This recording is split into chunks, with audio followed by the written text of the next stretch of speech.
Now, we're going to hear from Richard Kuenneke. Richard is a Carbondale-based media producer who has a particular interest in telling stories about the past. His company, Deep Roar Content, has helped organizations, including museums and historical societies, to use video to grow audiences. His work is available at deeproarcontent.com and on YouTube. Richard began his career as a broadcast journalist, and he taught television reporting and field production at Southern Illinois University, Carbondale. The name of his presentation is A Gathering of Stories, the Mound City National Cemetery. Please welcome Richard. Thank you very much, and I really want to congratulate the previous group. Fantastic. I am incredibly inspiring, so please keep the work, keep going. So here we are, and this is a half-hour program from a 90-minute program. So I put it on a diet and just cut a lot of stuff out.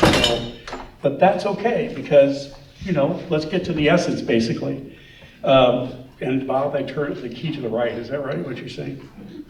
So this is where the Mound City National Cemetery is located, at the intersection of Route 37 and Old US 51, about a mile from the Ohio River. And there's the road to Cairo, and then way over there is the Mississippi River. This is a, oops, wrong button. This is a Civil War era national cemetery. It's on the National Register of Historic Places for that reason.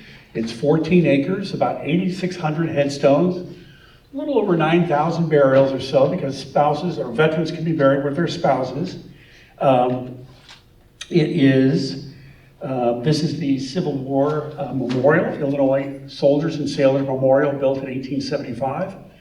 It was put there to commemorate the burials at that moment in time. They did not know when they built this memorial that veterans could be buried there for well into the future, of course, and you know.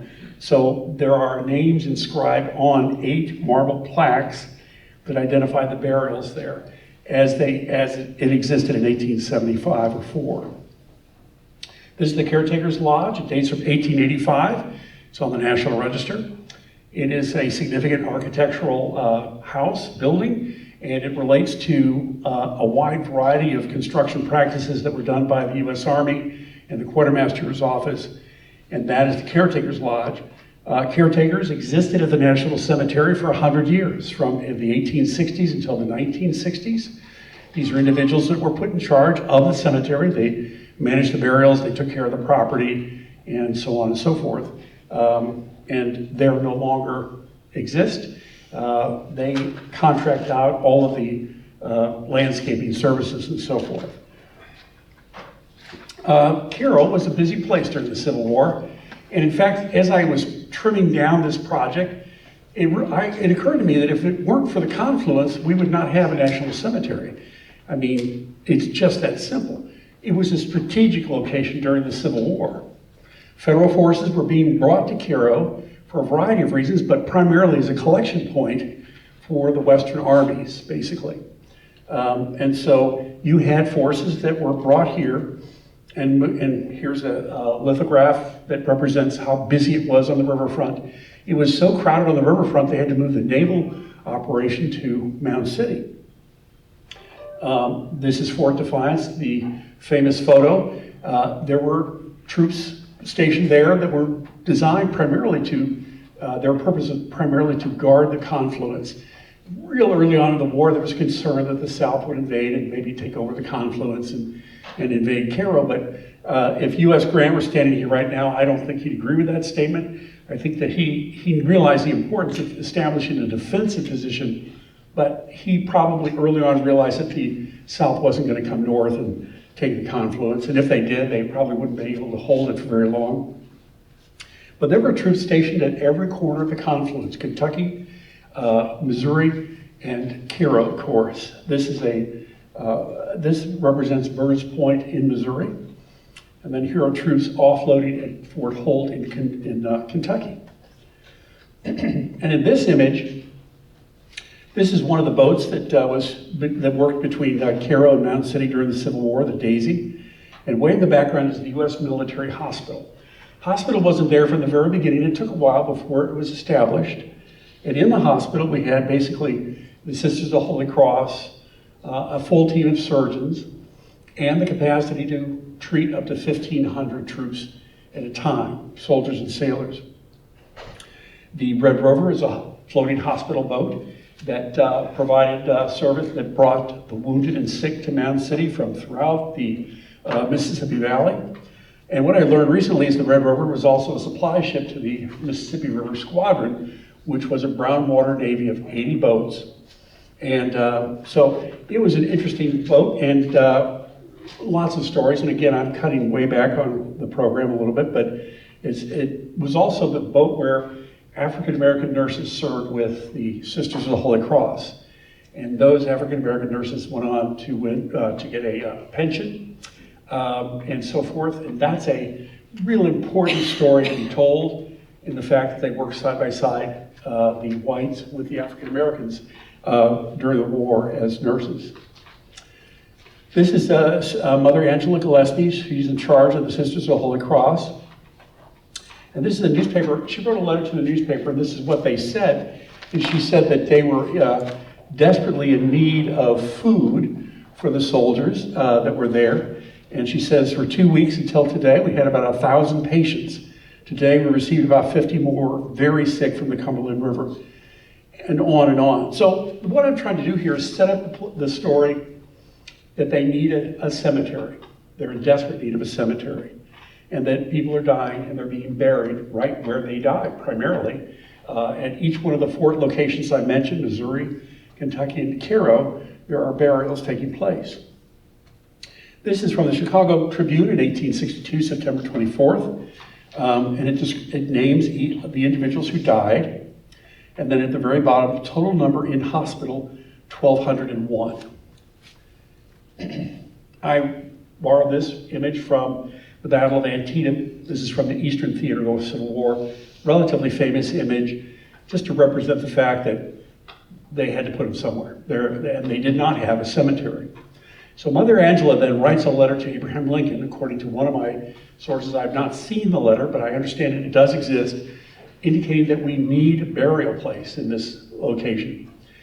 At that point, Congress had given the president, the executive branch, authority to buy land for the purpose of establishing national cemeteries. This document, which I acquired at the National Archives, represents those 10 acres. And as you can see, it's relatively close to Mound City. The national cemeteries had to be inspected every year in 1864 on, and this is one of the earliest reports that we received, created on December 1st, 1866. And things are not actually well organized at that point. We see this, this beautiful, precise landscape today, but back then it was very different. And I'll try to read this. Besides U.S. soldiers, there had been buried U.S. sailors, citizens, refugees, and contrabands. The actual number of interments of U.S. soldiers in this cemetery is blank, they don't know. Then following that, as at Springfield, referring to Camp Butler in Springfield, Illinois, very little care has been exercised in marking interments. The bodies are crowded together in places and buried with little or no regularity. So, Montgomery Meigs is the Quartermaster General of the U.S. Army, and he initiates the reburial program after the war. And what he wants to know is, he wants an inventory of all those temporary burials. And he wants to know how much space is available at nearby national cemeteries. And at that point, there were about 30% of the soldiers who died in the Civil War on the Union side were at 341,000. Only 30% had received a proper burial. So that was the plan for the reburial program. And this document is essentially the gentleman hired by the U.S. Army to exhume all those burials and bring them to Mound City. His name was William Burke. He was a physician. He worked for the Army.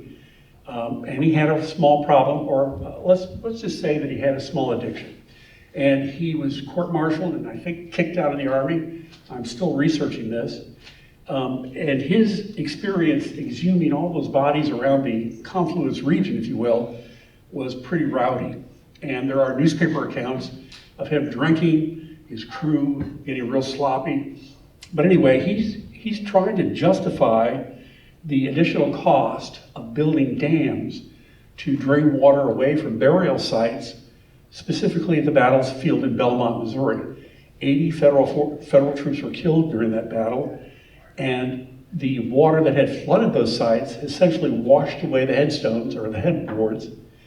And the only way he knew where to dig is when there was a depression in the topsoil. And so that's a little story about William Burke. And now fast forward 2 years, there are 5,000 individuals buried in Mound City. The list on the right indicates how far away these individuals were found. And as I mentioned, some of them were unknown. Essentially, of the 5,500 Civil War era burials at Mound City, 2,700 are unknown. Now, 5,500 is more than half of those buried there. The first headstones were used in the 1870s that were made out of stone. This stone is called the Civil War type and it dates from 1903. And the Civil War type was continued to be used through the Spanish-American War. These are the unknown markers at Mound City. The one on the left is 6 by 6 inch marble, the one on the right is upright. Those were placed at the cemetery starting during the 1930s as part of a works project program for the federal government. These are markers. We have over 300 United States colored troops buried in Mound City, which is significant and very interesting. This is one of those markers right there. You see it identified by USCT. And then United States colored heavy artillery is another type of headstone that we have there. These are Confederate burials. Confederates were not entitled to be buried in national cemeteries because they did not serve the United States military. These gentlemen died as prisoners of war, and that's why they're buried in Mound City. And there are 47 of those. This is the type of headstone that's called the general type. It's in use today. And this is the particular grave of Jewel Clyde Bruce. He won the Distinguished Service Cross, which is the highest Medal of Valor that we have buried in the National Cemetery. He was only 20 years old when he died and was killed in combat, actually only about 6 or 8 weeks after the start of the Korean War. He was a Marine. And the reason why we know his story is because his family, his younger brother, who was the caretaker of the house where he grew up, died, and the executor of the estate allowed basically a picker or an antiques collectible dealer to go into the house and retrieve things for sale. And he found this box of all these artifacts. The medal that his mother received in April 1950, letters home, the letters from the government, you name it, it's all there. And we were just so honored to get that. And then I did a little research and was able to tell his story. It's one of the videos on my YouTube channel. Jewel Clyde Bruce, I interviewed his sister. She was only 8 years old when he was killed. And today she's in her early 80s and she was able to recount the story. It was really interesting. And here's what he looked like. Real handsome guy. And was apparently a very exceptional person, according to his sister. He could do anything and everything. He was one of those types that could, learn something relatively quickly. Real smart guy. This is the Turchins. He's the highest ranking barrel in Mound City. General Turchin commanded the 19th Illinois Infantry. He had a really good war record.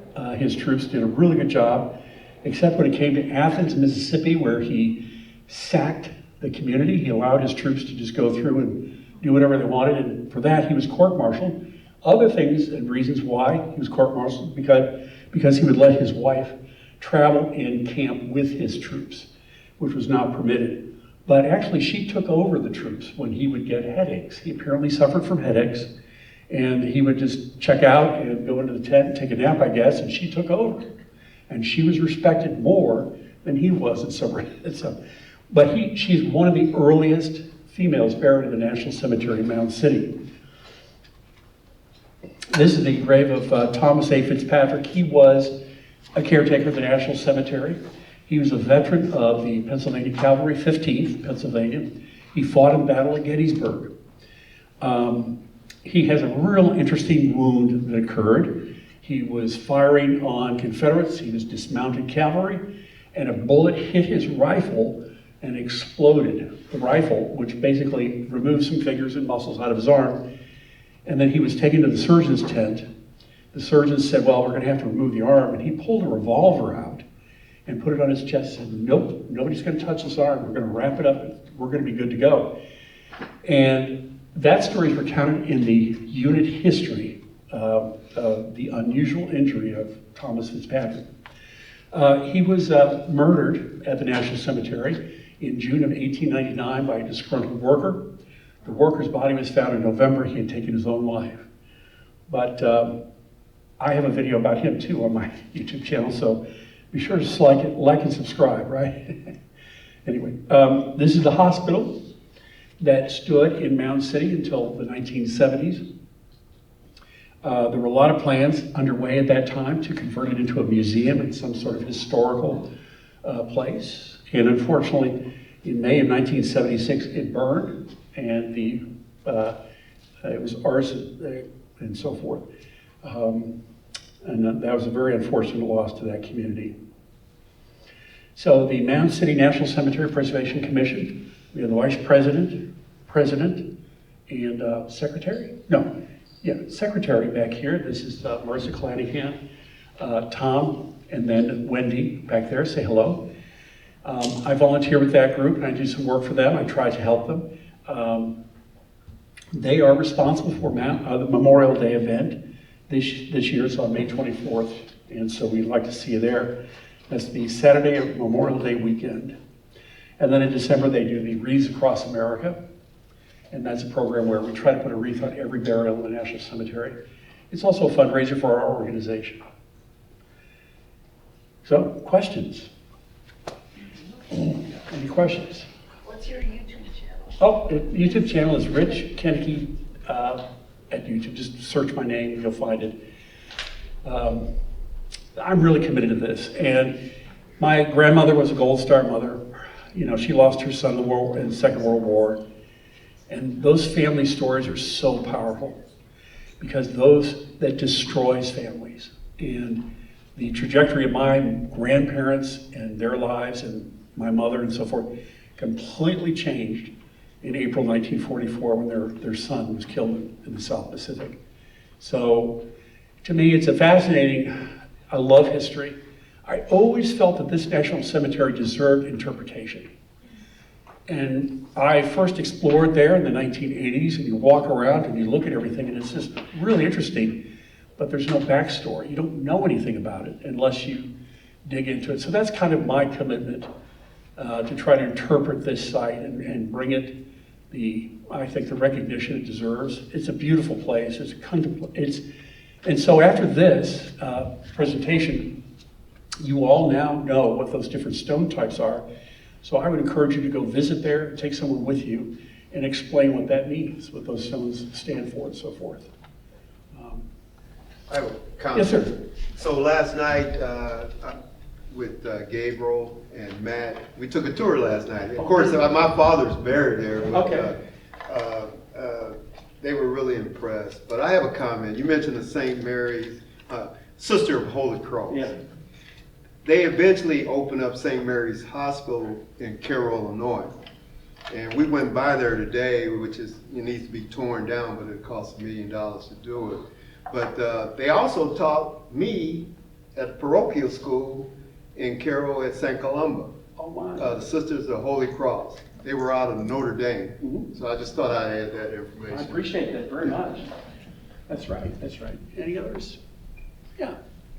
Did you say it was 10 acres or 17 acres? It's at 14 acres. 14. Now, the Preservation Commission actually bought an additional 4 acres that was then deeded to the government to expand the cemetery to provide burial space to 2,075. Up until that time, they were planning to close the cemetery at some point when they ran out of room. And the local folks prevented that from happening, and that's why the commission was created. All the fundraisers that they conducted to expand the cemetery. I I've researched this place in the newspapers, and there's an article in a 1937 newspaper article at the dedication of the Marion VA where they talk about running out of room in Mound City, and that's in 1937. So by early 2000s, the cemetery was, the expansion was online, so we have enough space for 2075. Yes, ma'am. So going back to, you talked about the Red Rover Yes. floating hospital boat. Was that based out of Mound City, or did it, I know it traveled back and forth. Right, right. but- I would say yes. I would say, that would be my statement. I would say yes. Yep. Any others? Yes. The story you told about the soldier who refused amputation, Yeah. that reminds me of the opening of a movie that I saw. Can you think what it was? Or Huh. maybe the Dances with Wolves Oh. start that way? That Dances with Wolves, yeah. That is familiar, but I'm not, I can't see it clearly, but I think I know what you're talking about, yeah. Very cool. There's just so many things, and I left out a lot, but the last Civil War veteran buried there, a gentleman who was 17 when he got out of the Army, and then lived another 80 years, and then he's buried there, so. You showed a slide where Parson and Taylor bought up a lot of Yes. land. They bought most of the land in Cairo as well. Is that right? Yeah, so, yeah. just- Carroll Land, and it wasn't deeded properly until after the war, long after the war, as I recall. It was $75 an acre. Yeah, they were big developers. Yeah. Ah, is that right? Yes, sir. I don't hear very well. Did you mention the name Ann Stokes as part No, of? I did not, and I appreciate you bringing it up. She was the one of the African-American nurses Yep. on the Red Rover. There were more than one. She was not the only one, but she was the only one that probably got a pension, Yep. as I recall. Yeah. Yeah, anything? No? Well, I think that's great. We can zip through that thing pretty quick, didn't we? That's awesome. Thank you very much for the opportunity.